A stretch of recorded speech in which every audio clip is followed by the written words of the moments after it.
Kejadian pasal 32. Yakub takut bertemu dengan Esau. Yakub melanjutkan perjalanannya, lalu bertemulah malaikat-malaikat Allah dengan dia. Ketika Yakub melihat mereka, berkatalah ia, "Ini bala tentara Allah," sebab itu dinamainya lah tempat itu Mahanaim. Sesudah itu Yakub menyuruh utusannya berjalan lebih dahulu mendapatkan Esau kakaknya ke tanah Seir, daerah Edom. Ia memerintahkan kepada mereka, "Beginilah kamu katakan kepada tuanku, kepada Esau, beginilah kata hambamu Yakub, aku telah tinggal pada Laban sebagai orang asing dan diam di situ selama ini. Aku telah mempunyai lembu sapi, keledai dan kambing domba, budak laki-laki dan perempuan, dan aku menyuruh memberitahukan hal ini kepada tuanku, supaya aku mendapat kasihmu." Kemudian pulanglah para utusan itu kepada Yakub dan berkata, "Kami telah sampai kepada kakakmu, kepada Esau, dan ia pun sedang di jalan menemui engkau, diiringi oleh 400 orang. Lalu sangat takutlah Yakub dan merasa sesak hati. Maka dibaginyalah orang-orangnya yang bersama-sama dengan dia. Kambing dombanya, lembu sapi, dan untanya menjadi 2 pasukan, sebab pikirnya, jika Esau datang menyerang pasukan yang satu sehingga terpukul kalah, maka pasukan yang tinggal akan terluput. Kemudian berkatalah Yakub, Ya Allah nenekku Abraham dan Allah ayahku Ishak, ya Tuhan, yang telah berfirman kepadaku, pulanglah ke negerimu serta kepada sanak saudaramu, dan aku akan berbuat baik kepadamu. Sekali-kali aku tidak layak untuk menerima segala kasih dan kesetiaan yang engkau tunjukkan kepada hambamu ini. Sebab aku membawa hanya tongkatku ini waktu aku menyeberangi sungai Yordan ini. Tetapi sekarang telah menjadi 2 pasukan. Lepaskanlah kiranya aku dari tangan kakakku, dari tangan Esau, sebab aku takut kepadanya. Jangan-jangan ia datang membunuh aku, juga ibu-ibu dengan anak-anaknya. Bukankah engkau telah berfirman, tentu aku akan berbuat baik kepadamu dan menjadikan keturunanmu sebagai pasir di laut, yang karena banyaknya tidak dapat dihitung. Lalu bermalamlah ia di sana pada malam itu. Kemudian diambilnyalah dari apa yang ada padanya suatu persembahan untuk Esau kakaknya, yaitu 200 kambing betina dan 20 kambing jantan, 200 domba betina dan 20 domba jantan, 30 unta yang sedang menyusui beserta anak-anaknya, 40 lembu betina dan 10 lembu jantan, 20 keledai betina dan 10 keledai jantan. Diserahkannya lah semuanya itu kepada budak-budaknya untuk dijaga. Tiap-tiap kumpulan tersendiri, dan ia berkata kepada mereka, "Berjalanlah kamu lebih dahulu, dan jagalah, supaya ada jarak antara kumpulan yang satu dengan kumpulan yang lain." Diperintahkannya lah kepada yang paling di muka, "Apabila Esau kakakku bertemu dengan engkau dan bertanya kepadamu, siapakah tuanmu dan kemanakah engkau pergi? Dan milik siapakah ternak yang di depanmu itu?" Jawablah, "Milik hambamu Yakub. Inilah persembahan yang dikirim kepada tuanku Esau. Dan Yakub sendiri pun ada di belakang kami." Begitulah diperintahkannya baik kepada yang kedua maupun kepada yang ketiga, dan kepada sekalian orang yang berjalan menggiring kumpulan hewan itu. Katanya, "Seperti perkataanku tadilah, kamu katakan kepada Esau, apabila kamu berjumpa dengan dia. Dan kamu harus mengatakan juga, hambamu Yakub sendiri ada di belakang kami." Sebab pikir Yakub, baiklah aku mendamaikan hatinya dengan persembahan yang diantarkan lebih dahulu, kemudian barulah aku akan melihat mukanya. Mungkin ia akan menerima aku dengan baik. Jadi persembahan itu diantarkan lebih dahulu, tetapi ia sendiri bermalam pada malam itu di tempat perkemahannya. Pergumulan Yakub dengan Allah. Pada malam itu Yakub bangun dan ia membawa kedua istrinya, kedua budaknya perempuan dan ke-11 anaknya, dan menyeberang di tempat penyeberangan sungai Yabok. Sesudah ia menyeberangkan mereka, ia menyeberangkan juga segala miliknya. Lalu tinggallah Yakub seorang diri, dan seorang laki-laki bergulat dengan dia sampai fajar menyingsing. Ketika orang itu melihat bahwa ia tidak dapat mengalahkannya, ia memukul sendi pangkal paha Yakub, sehingga sendi pangkal paha itu terpelecok ketika ia bergulat dengan orang itu. Lalu kata orang itu, "Biarkanlah aku pergi, karena fajar telah menyingsing." Saud Yakub, Aku tidak akan membiarkan engkau pergi jika engkau tidak memberkati aku. Bertanyalah orang itu kepadanya, siapakah namamu? Sautnya, Yakub. Lalu kata orang itu, namamu tidak akan disebutkan lagi Yakub, tetapi Israel, sebab engkau telah bergumul melawan Allah dan manusia, dan engkau menang. Bertanyalah Yakub, katakanlah juga namamu.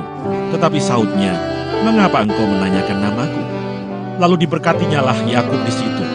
Yakub menamai tempat itu Peniel, sebab katanya, aku telah melihat Allah berhadapan muka, tetapi nyawaku tertolong. Lalu tampaklah kepadanya matahari terbit ketika ia telah melewati Peniel, dan Yakub pincang karena pangkal pahanya. Itulah sebabnya sampai sekarang orang Israel tidak memakan daging yang menutupi sendi pangkal paha, karena dia telah memukul sendi pangkal paha Yakub pada otot pangkal pahanya.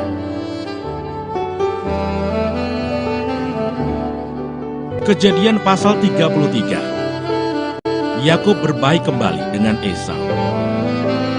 Yakub pun melayangkan pandangnya. Lalu dilihatnyalah Esau datang dengan diiringi oleh 400 orang. Maka diserahkannyalah sebagian dari anak-anak itu kepada Lea, dan sebagian kepada Rahel, serta kepada kedua budak perempuan itu. Ia menempatkan budak-budak perempuan itu beserta anak-anak mereka di muka, Lea beserta anak-anaknya di belakang mereka, dan Rahel beserta Yusuf di belakang sekali. Dan ia sendiri berjalan di depan mereka, dan ia sujud sampai ke tanah 7 kali, hingga ia sampai ke dekat kakaknya itu. Tetapi Esau berlari mendapatkan dia, didekapnya dia, dipeluk lehernya, dan diciumnya dia, lalu bertangis-tangisanlah mereka. Kemudian Esau melayangkan pandangnya, dilihatnyalah perempuan-perempuan dan anak-anak itu. Lalu ia bertanya, siapakah orang-orang yang beserta engkau itu? Jawab Yakub, anak-anak yang telah dikaruniakan Allah kepada hamba-Mu ini. Sesudah itu mendekatlah budak-budak perempuan itu beserta anak-anaknya, lalu mereka sujud. Mendekat jugalah Lea beserta anak-anaknya, dan mereka pun sujud. Kemudian mendekatlah Yusuf beserta Rahel, dan mereka juga sujud. Berkatalah Esau, apakah maksudmu dengan seluruh pasukan yang telah bertemu dengan aku tadi? Jawabnya, untuk mendapat kasih tuanku. Tetapi kata Esau, aku mempunyai banyak adikku, peganglah apa yang ada padamu. Tetapi kata Yakub, janganlah kiranya demikian. Jikalau aku telah mendapat kasih-Mu, terimalah persembahanku ini dari tanganku. Karena memang melihat mukamu adalah bagiku serasa melihat wajah Allah, dan engkau pun berkenan menyambut aku. Terimalah kiranya pemberian tanda salamku ini, yang telah kubawa kepadamu. Sebab Allah telah memberi karunia kepadaku, dan aku pun mempunyai segala-galanya. Lalu dibujuk-bujuknyalah Esau sehingga diterimanya. Kata Esau, baiklah kita berangkat berjalan terus, aku akan menyertai engkau. Tetapi Yakub berkata kepadanya, Tuanku maklum bahwa anak-anak ini masih kurang kuat, dan bahwa beserta aku ada kambing domba dan lembu sapi yang masih menyusui. Jika diburu-buru 1 hari saja, maka seluruh kumpulan binatang itu akan mati. Biarlah kiranya Tuanku berjalan lebih dahulu dari hamba-Mu ini, dan aku mau dengan hati-hati beringsut maju menurut langkah hewan yang berjalan di depanku, dan menurut langkah anak-anak, sampai aku tiba pada tuanku di Seir. Lalu kata Esau, kalau begitu baiklah, kutinggalkan padamu beberapa orang dari pengiringku. Tetapi Yakub berkata, tidak usah demikian, biarlah aku mendapat kasih tuanku saja. Jadi pulanglah Esau pada hari itu berjalan ke Seir. Tetapi Yakub berangkat ke Sukot, lalu mendirikan rumah, dan untuk ternaknya dibuatnya kubu-kubu. Itulah sebabnya tempat itu dinamai Sukot. Dalam perjalanannya dari Padan Aram, sampailah Yakub dengan selamat ke Sikem di tanah Kanaan. Lalu ia berkemah di sebelah timur kota itu. Kemudian dibelinyalah dari anak-anak Hemor, bapa Sikem, sebidang tanah, tempat ia memasang kemahnya dengan harga 100 kesita. Ia mendirikan mezbah di situ, dan dinamainya itu, Allah Israel ialah Allah.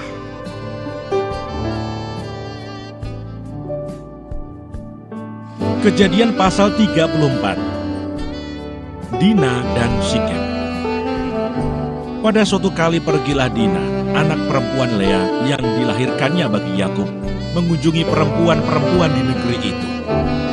Ketika itu terlihatlah ia oleh Sikem, anak Hemor, orang Hewi, raja negeri itu. Lalu Dina itu dilarikannya dan diperkosanya. Tetapi terikatlah hatinya kepada Dina, anak Yakub. Ia cinta kepada gadis itu, lalu menenangkan hati gadis itu. Sebab itu berkatalah Sikem kepada Hemor ayahnya, "Ambillah bagiku gadis ini untuk menjadi istriku."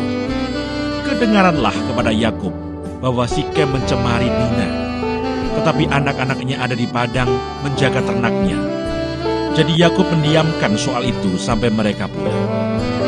Lalu Hemor ayah Sikem pergi mendapatkan Yakub untuk berbicara dengan dia.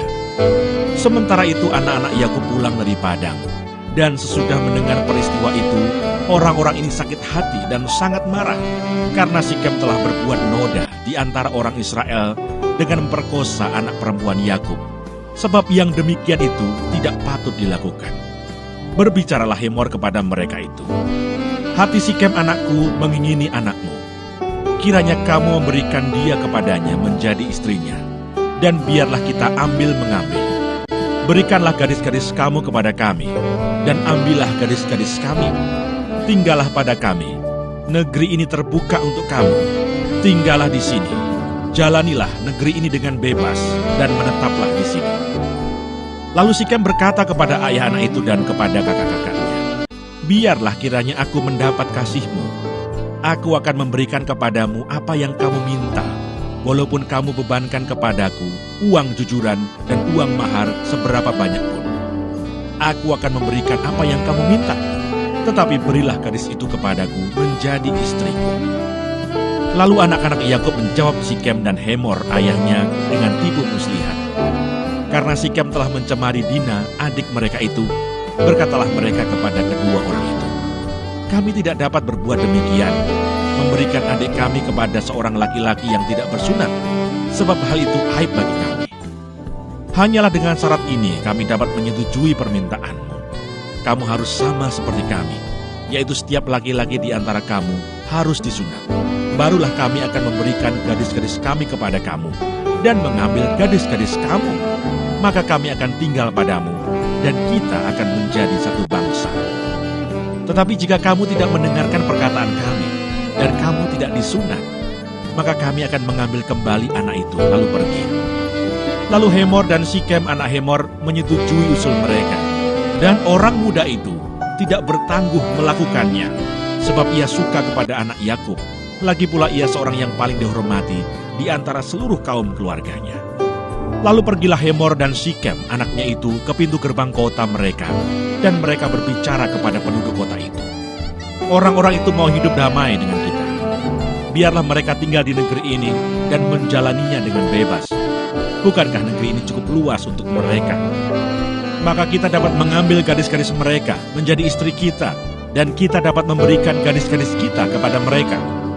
Namun hanya dengan syarat ini, orang-orang itu setuju tinggal bersama-sama dengan kita, sehingga kita menjadi satu bangsa, yaitu setiap laki-laki di antara kita harus disunat seperti mereka bersunat. Ternak mereka, harta benda mereka, dan segala hewan mereka, bukankah semuanya itu akan menjadi milik kita?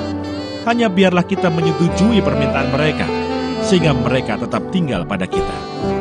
Maka usul Hemor dan Sikem, anaknya itu, didengarkan oleh semua orang yang datang berkumpul di pintu gerbang kota itu.